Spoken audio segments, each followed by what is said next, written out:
Welcome to the show. This is The Adults Are Talking, and today we're talking about Jesus. Jesus.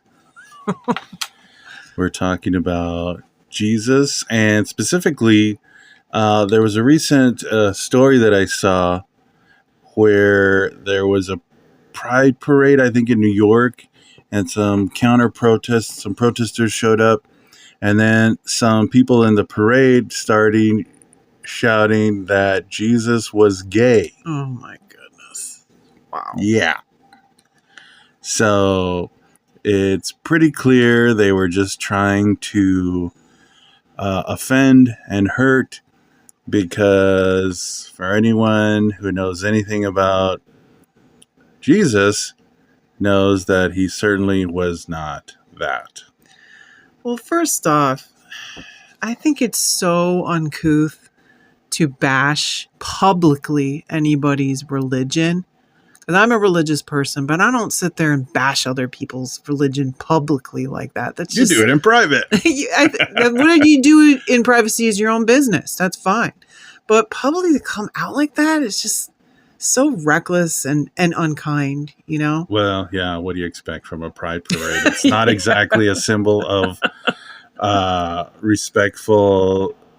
well, it's not very people. loving for people that say love is love. You know? Right. So I just wanted to say that off the bat. That's just mean what they do. So we thought we'd talk about some of the other mischaracterizations that we've seen or that have been put out there about Jesus. And I'm glad you brought up that love thing, because there's a commercial that was aired, I think, during the Super Bowl. Yep. Where they have these, I think, different same-sex, or at least one same-sex couple, and then afterwards it was a message that Jesus loves everybody. Mm-hmm. And it's, Jesus was not this free love hippie that was just okay with everyone doing whatever they wanted. Yeah. So let's begin with learning about who Jesus really was. And at the top of the list, let's learn his real name. Okay. Because in his time, people were not going around, "Hey, Jesus, how are you doing, Jesus?" Mary and Joseph didn't say, "Hey, we're going to name our child Jesus." They named him. They were Jews. They spoke Hebrew, and they named their son Yeshua, which means salvation, because that's what he was. That's what he was going to be. And so everyone in his time was referring to him as Yeshua. What's interesting for consistency, if you go to Israel and you talk to an Israeli, they don't call him Jesus. They call him Yeshua, because that's what they consider his name, because obviously you speak Hebrew in Israel. His full name would be Yeshua ben Yosef, Mm-hmm. Yeshua, son of Joseph, because that's how everyone was referred as. They didn't have last names. That was how their full name was known, was their name and what family they came with. And just real quick, just to dive a little deeper into names, in Hebrew, name isn't just what you're called by. Mm-hmm. It's not just a title. It is considered to be your essence. Mm-hmm. What you're going to be in life. And so when they call him Yeshua, it is fitting, because that's what he ends up becoming, salvation. And so people say, well, how does a parent know when a child is born what his essence is going to be? And so that's why they say that naming a child is an act of prophecy. Mm-hmm. It's prophetic. Mm-hmm. You're giving that child its essence by giving him that name. And so, Mary was given knowledge ahead of time and given instruction on what to name this child, because she was given a look into what the child was supposed to be. So she was given instruction on what to name him, just like Shimshon, Samson. Yeah. His mother was given instruction on what to name him because his essence was revealed to her ahead of time. Right. There were angels that visited them and specifically spoke to them. Yeah. Right. Next, Yeshua was not Palestinian. Okay, in the time of Yeshua, Palestine did not exist as something called region or anything. Yeah. Palestine. The area did exist as Israel, but people.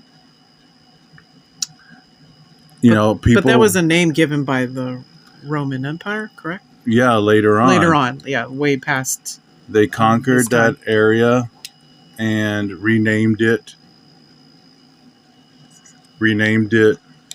that a certain area of Palestine, but it's always been Israel, and he's always been a Jew, a Hebrew, an Israelite, whatever you want to call him. He wasn't a Palestinian.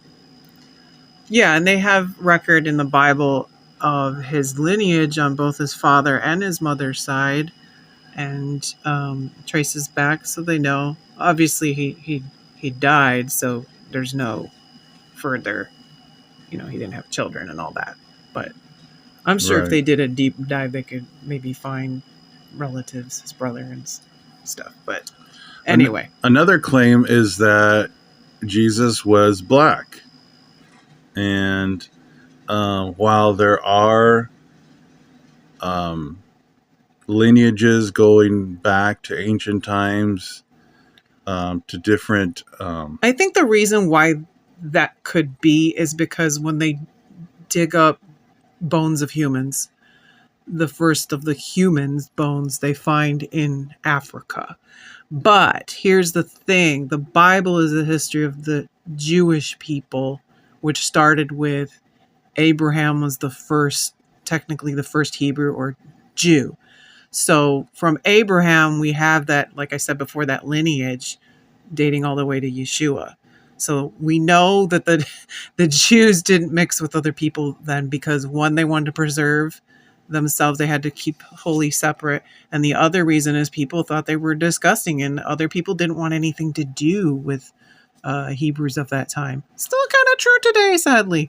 So they wouldn't have gone to Africa. Now, it's true that the Jewish people did come from other peoples, other bloodlines, and God set these people apart, and their identity became, God's identity.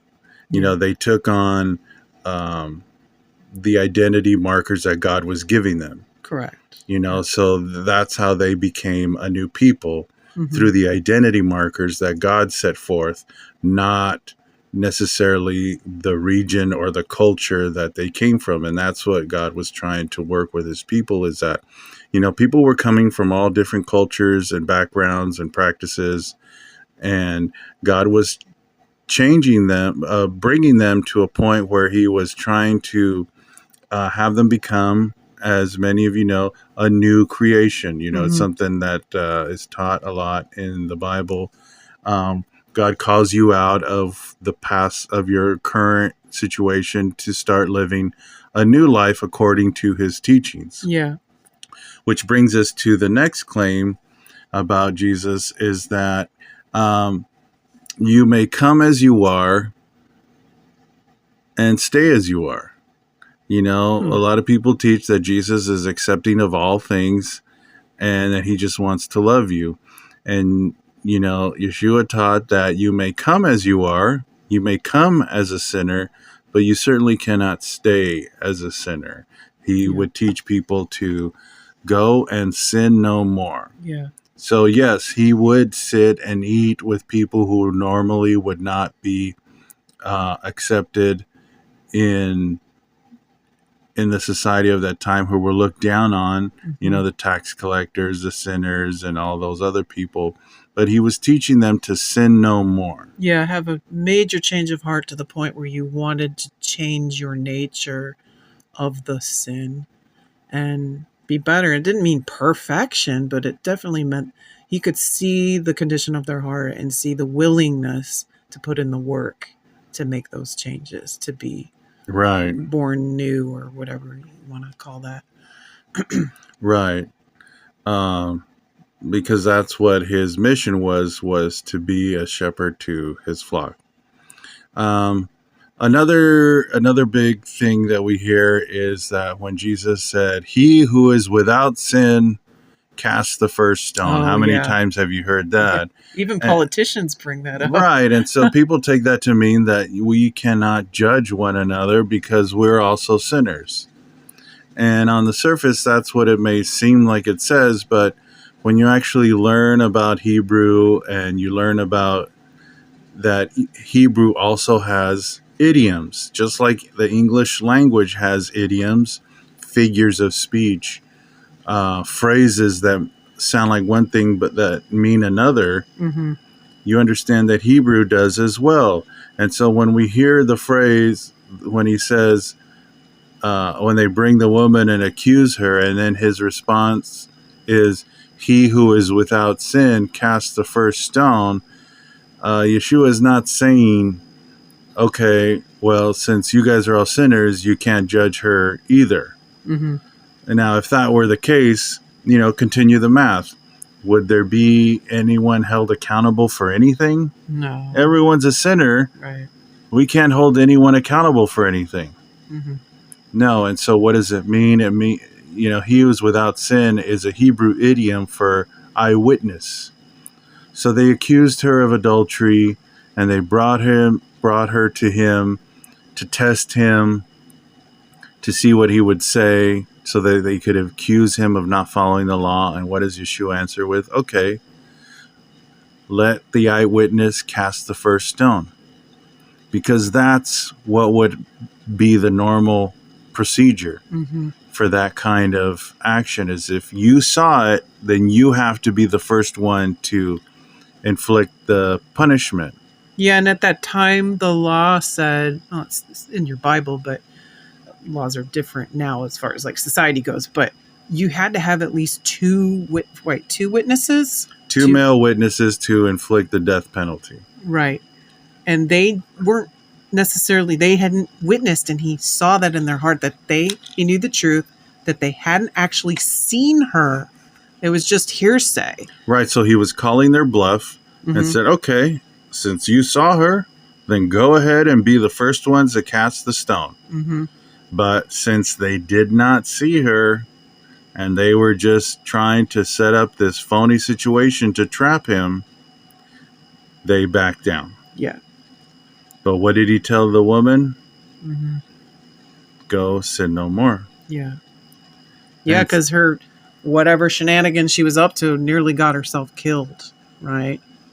But he could see the condition of her heart and see that this was enough to shake her up to do change, Right. Near death experience. And so that's something that puts things in a better context when you understand that Jesus was not trying to allow people to stay sinners and to avoid accountability. Mm-hmm. Jesus taught to go through the narrow gate, because the wide gate leads to destruction. Mm-hmm. And what does that mean? The narrow gate means that you obey the instructions, because they don't leave a huge opening to do whatever you want. Yeah. Another thing is when he says the claim that, he's here for the whole world. And in a way, yes. But his mission specifically, as he says, is that he's come for the lost sheep of the house of Israel. He came directly to help save his family. Mm-hmm. He came to his family first.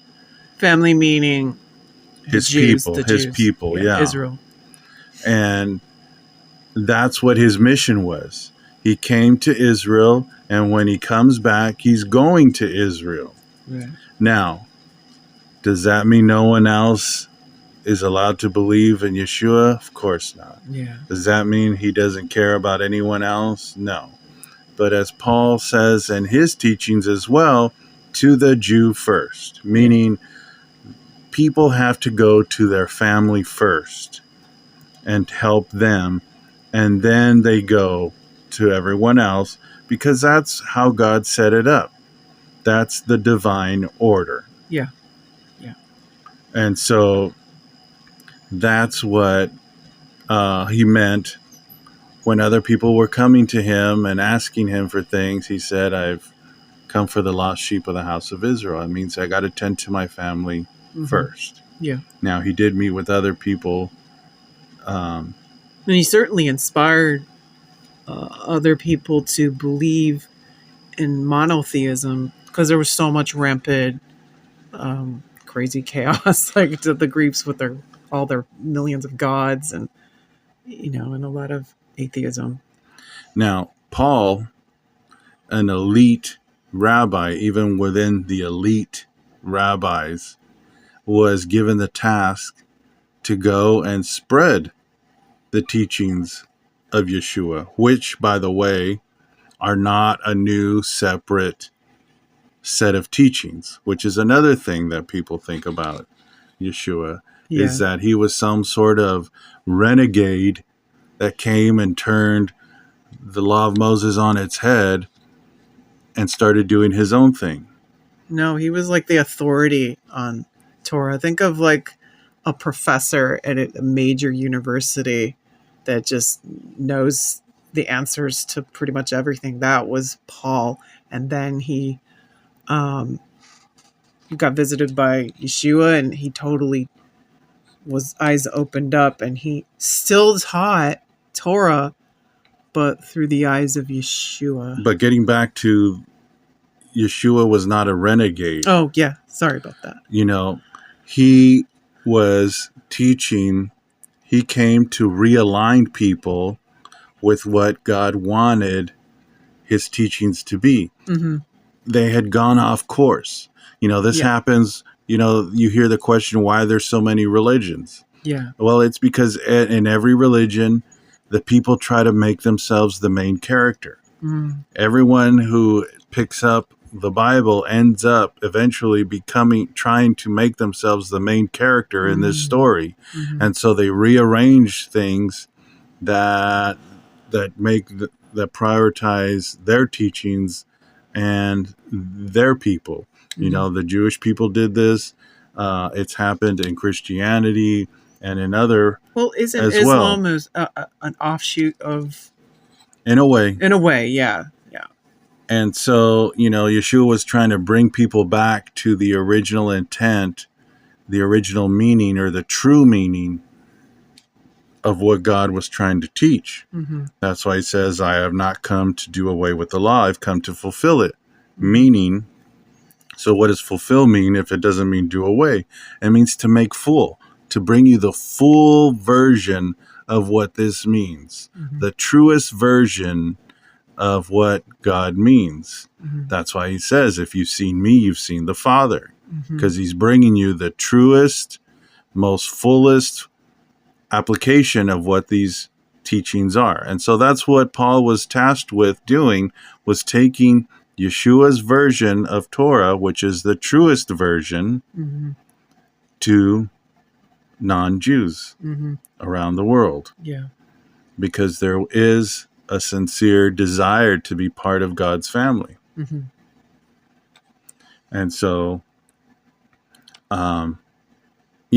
it's good that people understand the true identity of Yeshua, the true identity of Jesus, so that you can understand better where he's coming from and what he's trying to do.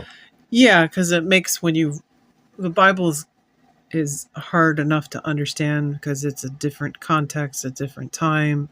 We don't necessarily understand the culture, but when you study it from more of the Hebrew perspective, it starts to make sense. You start connecting the dots a little more easily. And so there's less confusion. And then when there's less confusion, when you have your own personal problems and you read the scriptures, it's like, oh, this is how I attack this problem. This is how I can make peace with what's going on, and among the chaos, I can navigate through this situation, Right. or this advice. So Jesus was not gay. He did hang around with all his buddies all the time, but that doesn't mean anything else. So let us know what you think on this. If you have any questions for us, we could try to find answers for you with our. If you feel this has been a help in your walk and in your study, don't forget to leave us a like and subscribe and a comment on what you think. And thanks for listening.